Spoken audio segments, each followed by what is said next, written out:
Hello beautiful Virgo, thank you so much for joining me, Lorian from Tomes and Tarot, with your monthly reading for September. Happy birthday to everybody who is born in September. I hope you have a wonderful day. Alright, so let's just get started with this. Using the Tarot Muka, one of my favourite decks to do.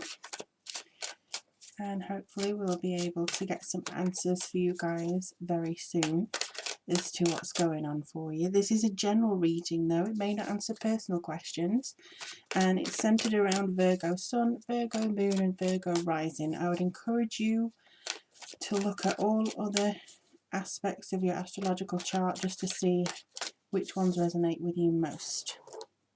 Alright, I apologise, I'm going to do them upside down just for my benefit, but I will turn them around to show you what's coming out for you in the month of September.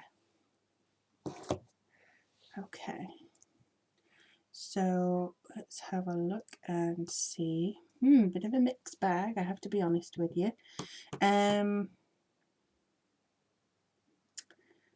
Alright, so the first one is the Eight of Pentacles. Now the Eight of Pentacles is a very strong card. It means that you may be feeling a bit repetitive.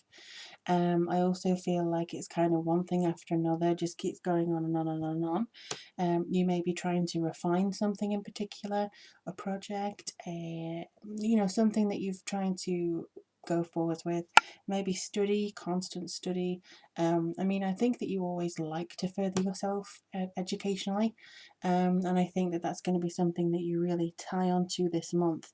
September in the UK is when everybody goes back to school, so it could be that you're going back to college or uni yourself, but it does feel like you're learning something.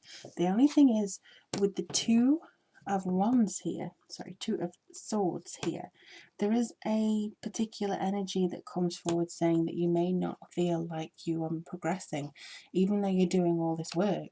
You're probably thinking, well, what am I doing really? Where am I going with all this? Where am I going with the daily grind? It could be that you're thinking that you need a change in your pattern, or a change in work or something like that, or just a break, because you're wanting to do something but maybe you're not sure really what you want to do. For some of you it's an escape. For some of you it may be, look, I just want to go somewhere else and try and find a new direction.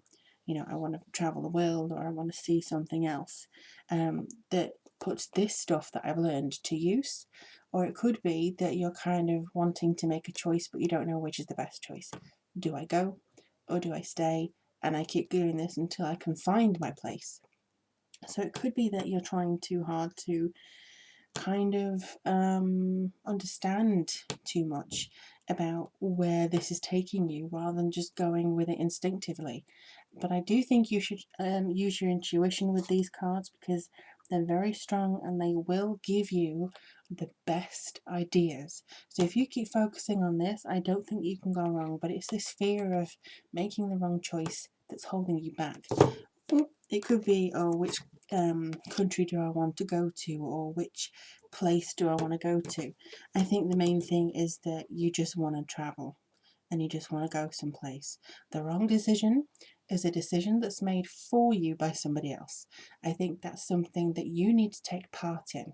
And if you don't take a choice, or if you don't make a chance, that's going to be something that you're just sitting there and the world is changing around you and you're kind of stuck. So I would advise against that, because you have the Eight of Swords here. Now I think this is very much about you wanting some change, but again maybe feeling imprisoned in your current situation. You're isolated, you feel like you are maybe doing the same stuff all the time, and you don't have any friends to show for it, or you don't have any progression to show for it. It could also be that you're feeling a little bit like you are facing adversity but you're not sure which direction to go. You do, however, have the Seven of Cups. Now, this could be that because you're isolated, or because you feel like you're not sure as to which direction, or because you feel very much like you have restrictions around yourself, that you're giving into a little bit of illusion and fantasy and imagination. So telling people, of course we'll do this, or let's go over here and do this, or yes, of course we'll take a trip over here, and then it never manifests. You know what I mean? It's something that you look at somebody and go, oh yes, sure, yeah, we can take that trip of a lifetime. And a year goes by and you still haven't done it. I'm not saying that you don't, commit to things and you don't follow things through, but it's the fantasy of it that you kind of give in to. You don't allow yourself to um, really experience the full potential that you have, because you allow other people to have this thing around you, like you have to stay here or you have to do what I say.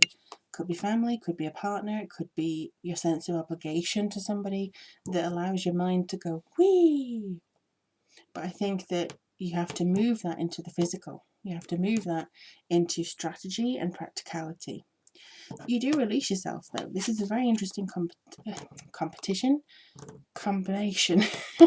The Ace of Swords is very much about having that victory and clarity of thought, that almost, what's it called?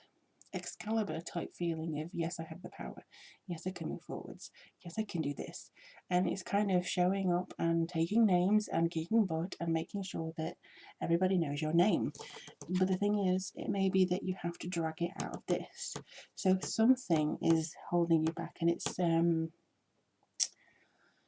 could be, this is sometimes separation, grief, heartbreak. You could be going through some grief right now, but I think this is more about a physical person who's still around you, or a physical situation that's still around you, rather than the loss of somebody.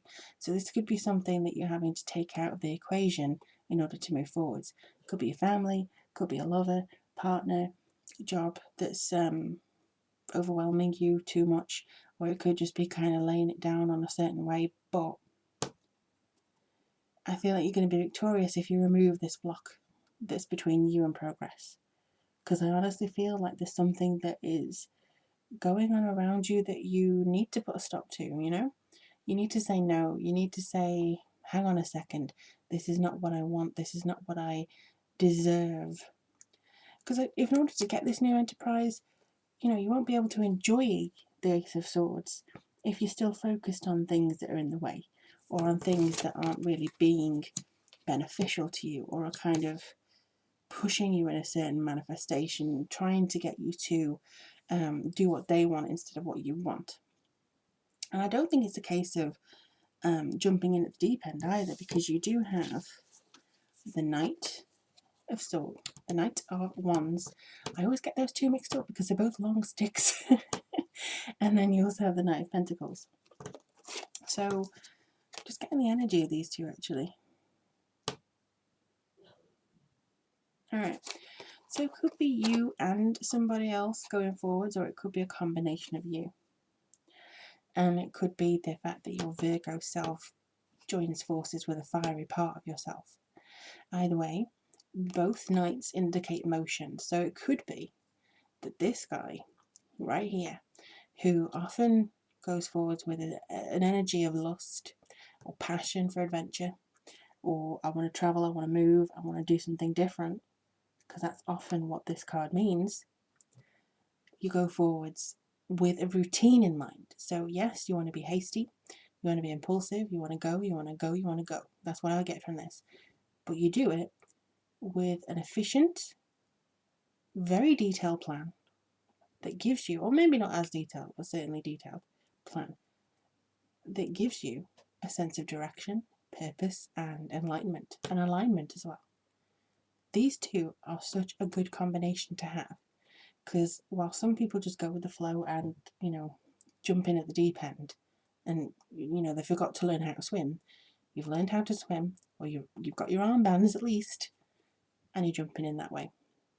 So I honestly feel like this is coming through saying, you've got this, you're okay, Virgo, and you just need to take a chance. You get rid of this. Whatever this person is or the situation is, you need to say goodbye to it. Because this could be illness, this could be setting you back, this could be you just repeating yourself with the illnesses. You may have to rip a doctor a new one because they're not doing right by you. Or it could be that you need to rip a family member or a partner a new one because they're disrespecting the union that you have, or just expecting you to do everything that you're doing yourself,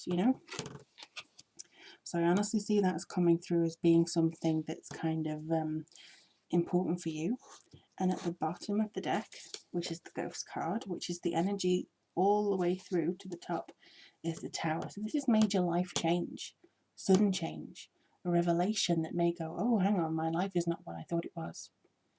For some of you, yeah, it could be the truth coming out about somebody you know. For some of you, it could be the truth coming out about yourself. And you realise that actually, I'm not happy. That's a big thing, actually. If you realise that you're not happy about a situation, that can really change your perspective of yourself and the situation as it stands. So, but it's also freeing. As soon as you realise you're not happy about a situation, you go, okay, so what can I do to change it? And that could be what this combination is at the end after you release yourself. I'm just going to get an angel guidance card. Oh, hello.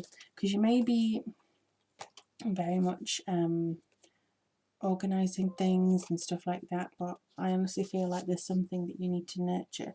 And the one that came out was Archangel Metatron, and this reads, you have a bond with children. In particular, you can help children who are sensitive. So it could be that you teach or you have a relationship with children and you get good energy when you're around kids, or you really devote your time to children. It could be that when you're around these kids, you get the answers that you're seeking. It could also be that you need to nurture your own sensitive child. Maybe you feel like you grew up too fast and you're far too sensible and you have to be somebody different now. You know what I mean? It could be that. But I honestly feel, Virgo, that this is a very strong reading. It's a releasing reading. And if you do want a personal reading from me, the link is below. But I honestly feel like there's something coming through in September for you to release you from something or a pattern. Let me know in the comments below how things go for you. I do look forward to reading them. Thank you ever so much for your comments so far and your likes and your shares and everything like that. It really does make my week. But in the meantime, I wish you all the very best and I look forward to reading from you very soon.